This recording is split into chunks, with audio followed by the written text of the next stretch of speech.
Nós estamos vivendo uma hora da nação extraordinária, uma hora da grande política. E eu tenho afirmado e repito aqui o fato de que raras são as gerações que se defrontam com tamanho desafio. Um desafio dessa natureza exige do militante sincero, do sindicalista honesto, do intelectual comprometido, de amplos setores sociais das massas, do povo, um envolvimento qualitativo com a política muito superior àquele que comandou nossas vidas até agora. E é isso que eu insisto que as pessoas observem, que a vida está nos dando uma oportunidade, exigindo de nós, não só 2 átomos de coragem, mas lucidez, em que nós vamos ter que nos desfazer das velhas formas que orientaram a nossa praxis política até agora e pensar uma praxis política efetivamente revolucionária, nova, à altura da grandeza desse momento, dessas circunstâncias. Então, efetivamente, o primeiro contraste que aparece para todos é o fato de que milhares de pessoas que atuavam mais ou menos organicamente na vida política, num sindicato, num partido, numa organização popular, manifestaram a sua paralisia política, a sua perplexidade diante da ascensão de um governo e de um presidente proto-fascista. E essa figura, por mais simplória que seja, e efetivamente é, os presidentes da República, eles são dessa natureza. Eles são figuras simplórias, só fetichizadas pelos que têm uma dimensão religiosa da política, não uma interpretação materialista da política.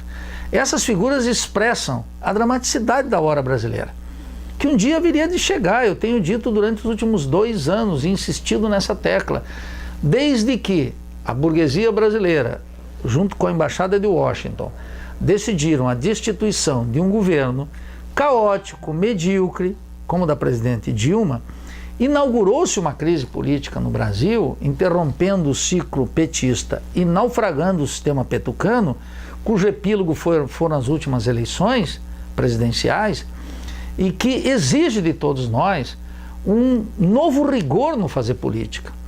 E essa perplexidade inicial, se nós podemos compreendê-la, ela precisa ser eliminada rapidamente, em favor de uma discussão criteriosa, de uma valorização da teoria, de um reexame da agenda política que nos trouxe até aqui e de uma disposição para o trabalho político e o trabalho teórico que não tem sido a tônica no setor progressista, de maneira geral, e em particular na esquerda, naquilo que resta da esquerda brasileira. A ascensão desse ultraliberalismo encabeçado por um economista medíocre como Paulo Guedes, que não sabe nem sequer que o orçamento do ano que vem é feito nesse ano, como de maneira ridícula expôs na reunião com os senadores essa semana, e também por uma figura como Bolsonaro, esse ultraliberalismo e encabeçado por um proto-fascista, que é o presidente da República, acompanhado de generais entreguistas, como é o vice-presidente da República, o general Mourão, antipatriotas, como são os generais Heleno, e uma quantidade de generais que acompanham essa nova composição no governo, e, portanto, uma redefinição no bloco de poder. Essas alianças que estão sendo redefinidas, elas vão exigir uma esquerda mais lúcida, com o pé no chão, inclusive dotada de um senso comum que não acompanhou até agora. Uma redefinição radical da agenda política, menor influência dos modismos intelectuais da Europa e, sobretudo, dos Estados Unidos, e uma redefinição prática da política a partir da nossa história. Então esse é um momento especial, é um momento de grandeza do país, em que nós, como diz um ditado mexicano, teremos que separar los hombres de los niños, quer dizer, os adultos das crianças. É uma hora, portanto, de crescimento da política. E eu acho que é isso que nós temos que observar, analisar com lucidez. O que significa essa proposta ultraliberal, que nada mais é do que o aprofundamento da dependência e do subdesenvolvimento, por um lado, o aumento do caráter classista do Estado, com a intensificação da repressão contra as classes populares, e uma convivência cínica com um Estado corrupto que não pode ser extirpado por lances pirotécnicos típicos do xerife do bairro, agora transformado em ministro da Justiça. Então, analisar com lucidez, com calma, com critério, essa nova fase da luta política que me parece muito importante para o Brasil e tem transcendência latino-americana. Uma característica dos partidos políticos brasileiros é que eles deixaram de produzir teoria. A consequência dessa renúncia à teoria foi que passaram a incorporar do mundo acadêmico as discussões de natureza universitária.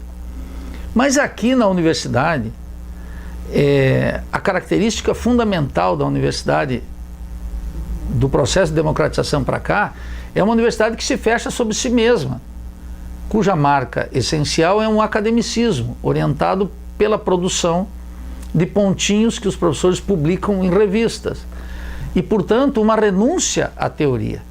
Os partidos políticos que, numa estranha servidão voluntária, renunciam a produzir teoria, a pobreza, a falta de previsibilidade dos partidos, não é que eles estão avocados à teoria, é precisamente uma demonstração da falta de teoria nos partidos políticos. E eu me refiro aos partidos efetivamente de esquerda, me refiro ao PSOL, ao PCB e ao PSTU. A teoria, a despeito do heroísmo, da entrega, da autenticidade, esses partidos não estão debruçados sobre a questão teórica. Qual é a questão teórica fundamental para todos nós? É o caminho da Revolução Brasileira. É isso que sintetiza. Na ausência de produção teórica sobre o Estado, sobre a violência, sobre a economia, sobre a cultura, produção teórica forte, os partidos estão importando do mundo acadêmico os modismos que por aqui imperam. Então, uma estrela ascendente sobe na França, logo é consumida no mundo acadêmico e logo nós podemos observar como os partidos pegam de orelha os mais antenados, os mais colonizados nos partidos, pegam fragmentos de teorias que mal compreendem a origem.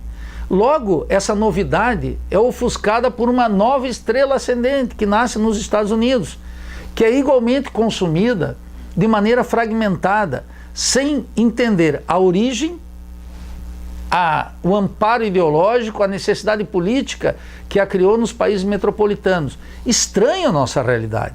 Observem, nos últimos anos, como as pessoas divulgam aqui intelectuais estadunidenses e europeus que não têm a menor importância. Agora mesmo estão divulgando um autor estadunidense que escreveu um livro, Por que as Democracias Morrem, que foi convidado pelo Instituto Fernando Henrique Cardoso.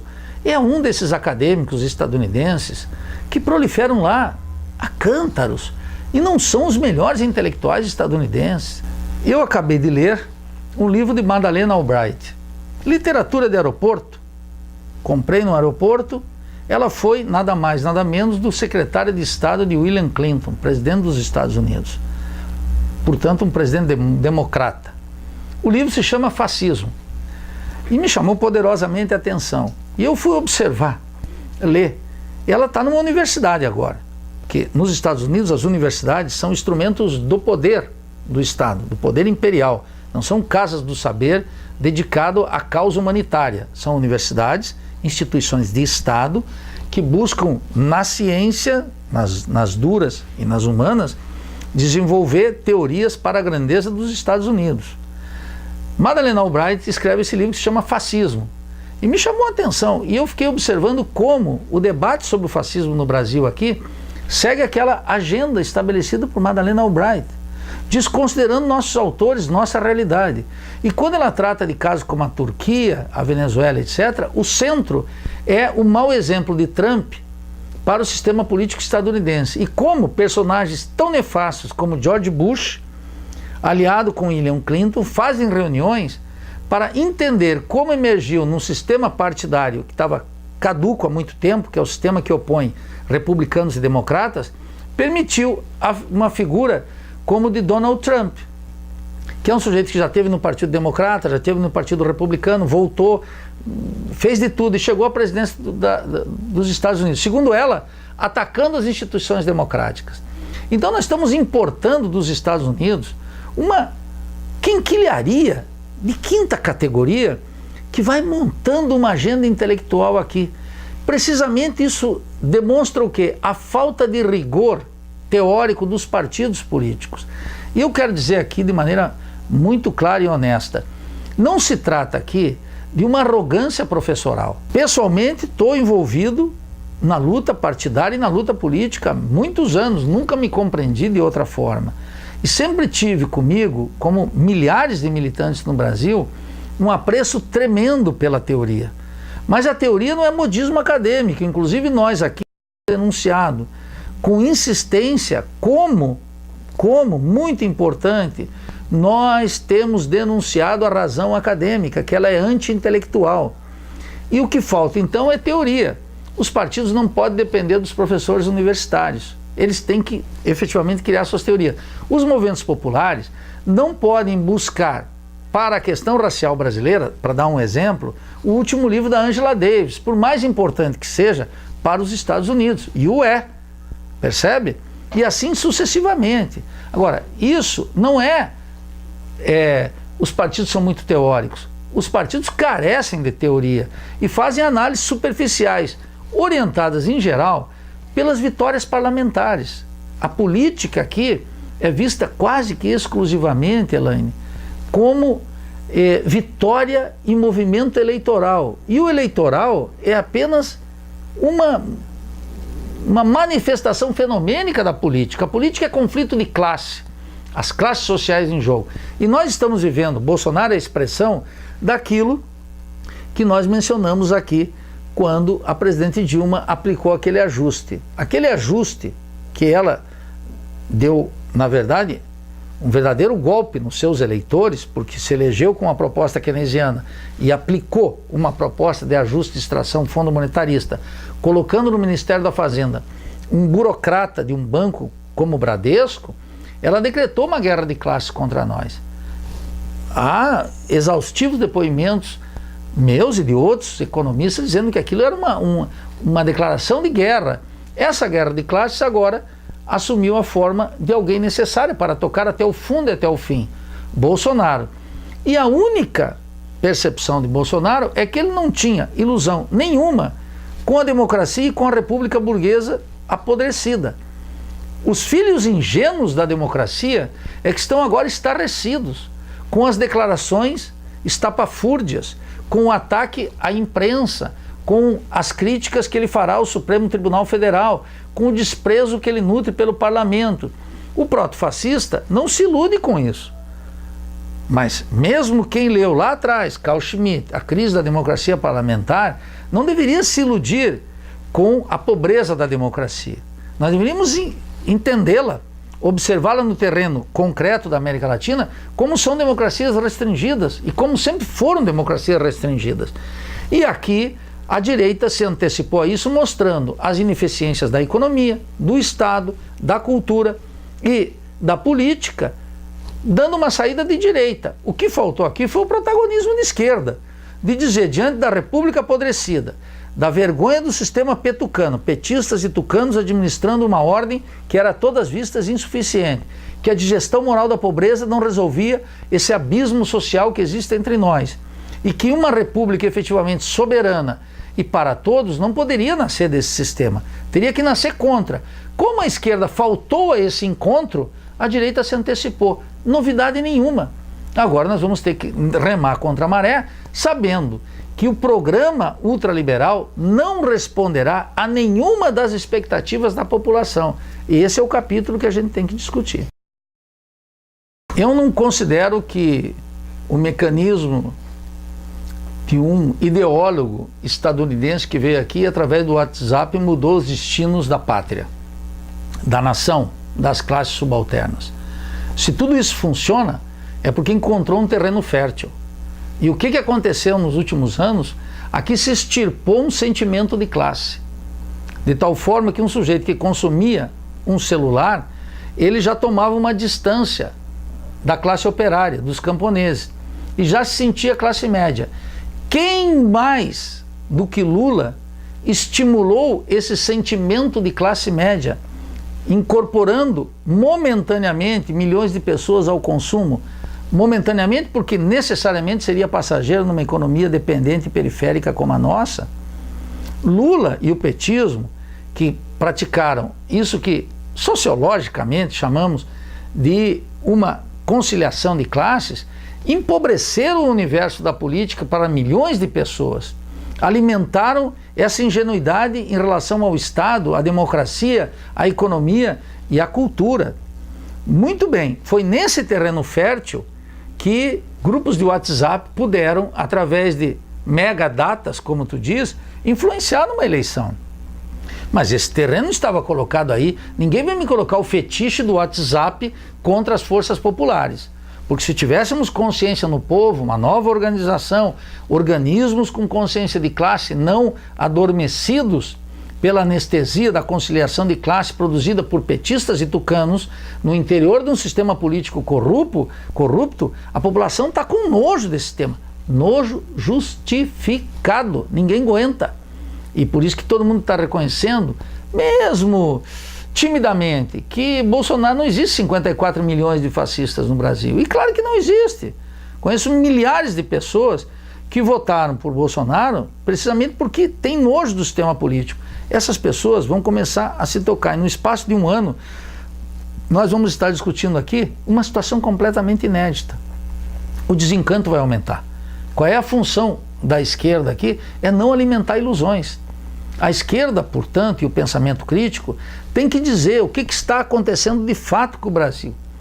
Deixar de amedrontar as classes populares com seus próprios fantasmas e discutir qual é uma alternativa real. A alternativa real é a Revolução Brasileira. Não haverá a possibilidade de recompor o atual sistema político. E Bolsonaro o que está fazendo? Bolsonaro, que veio para acabar com tudo isso que está aí, já assentou comodamente no que ele pensa que é um Mustang, que é um Alfa Romeo. Mas é uma fubica, é um calhambeque, que vai continuar produzindo a mesma pobreza no sistema político. É muito bom ver Moro lá, é muito ver Magno Malta lá, é muito bom ver todas essas figuras, Paulo Guedes lá. Esse liberalismo ultra, ele vai agora se defrontar com a dureza do real. E o real é imperdoável. À esquerda, cabe primeiro não nutrir nenhuma ilusão que no parlamento nós podemos enfrentá-lo. Portanto, fora com o cretinismo parlamentar. Segundo, as organizações tal como estão agora, populares, e sobretudo as sindicais, terão que ganhar um protagonismo. E terão que entender que terão que ter força política. Nas condições da lei antiterror aprovada por Dilma, sim, precisamente contra ela. Nas condições do decreto de Temer, que dá mais poder à polícia, sim, exatamente contra ela. Nós vamos ter que adquirir uma consciência que é sempre adquirida em condições adversas. Aquela ideia que a vida vai melhorando, incorpora no consumo, dá minha casa, minha vida, dá luz para todos, e as pessoas vão aumentando a sua consciência, fracassou por completo. A ideia de que em condições melhores, aparentemente de renda e salário, com desemprego chegou a 4,7 no Brasil, a taxa mais baixa da história do capitalismo, a consciência adquiria, fracassou. As pessoas vão ter que adquirir consciência com a chapa quente. E tem que ter plena consciência de que o baile só começou. É agora que a luta política está colocada. Essa geração pode aprender num curto espaço de tempo o que não aprendeu nas últimas 2 décadas. Pode romper essa letargia das últimas 2 décadas, sobretudo no mundo partidário, porque nas classes populares o conflito rendia solto contra nós. O encarceramento massivo da população, o assassinato, as prisões, a discriminação, a miséria, a exploração, a falta de soberania, o raquitismo científico-tecnológico, a alienação cultural, comendo solta. O conflito não estava aberto, mas a classe dominante decretou essa guerra de classe contra nós. Nessas condições, precisamente, que nós vamos avançar, não serão em outras. Eu via sempre com muita curiosidade quando as pessoas me diziam, quase como se eu estivesse torcendo para o quanto pior, melhor. Não se trata de torcer ou admitir tal ou qual posição. Nós trabalhamos com o real. E o real é esse pesadelo que a classe dominante colocou para nós e que nós vamos ter que devolver na forma de uma ofensiva das classes subalternas no terreno da economia, no terreno da política e no terreno da cultura, contra esse projeto ultraliberal, que vai exibir mais cedo do que tarde todas e cada uma de suas misérias. Portanto, nenhuma pressa. Agora, nós temos que apressar a produção de uma nova praxis política, menos ilusões no parlamento, mais consciência de classe nas classes subalternas, maior organização dos sindicatos, de trabalhadores urbanos e rurais. Nós vamos ter que ter uma redefinição, um novo posicionamento dos intelectuais, sair da miséria acadêmica, porque a miséria acadêmica vai ser atacada agora. Todos esses sonhos dentro da universidade mostraram que isso que estava aqui era insustentável e a classe dominante decretou seu fim. O que vai ser dos professores? Vão ter que tomar uma nova conduta. E isso eu acho positivo. Portanto, esse é um novo período da luta política. Tem um sistema político podre que mereceu o rechaço da população. E tem agora um prato fascista que pensa que pode dirigir esse sistema político sem transformá-lo estruturalmente. Não poderá. Poderá atacá-lo no que resta, digamos, do formalismo democrático. Mas isso vai exibir um conjunto de fraturas no bloco do poder e, sobretudo, revelar para as classes populares que ele não veio aqui para resolver as misérias da República, mas para aprofundar cada uma delas. Portanto, é uma hora de lucidez, de pensar, de atuar em consequência, de pensar criticamente.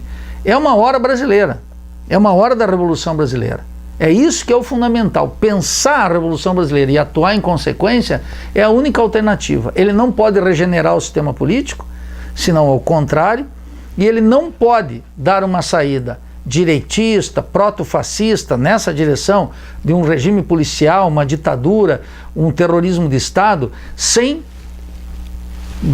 liquidar com as suas bases sociais que deram a vitória eleitoral. Uma vitória eleitoral não necessariamente é uma vitória política. No momento, o proto-fascista conseguiu uma vitória eleitoral e uma vitória política. E a esquerda acumulou uma derrota eleitoral e uma derrota política. Mas a história só começa.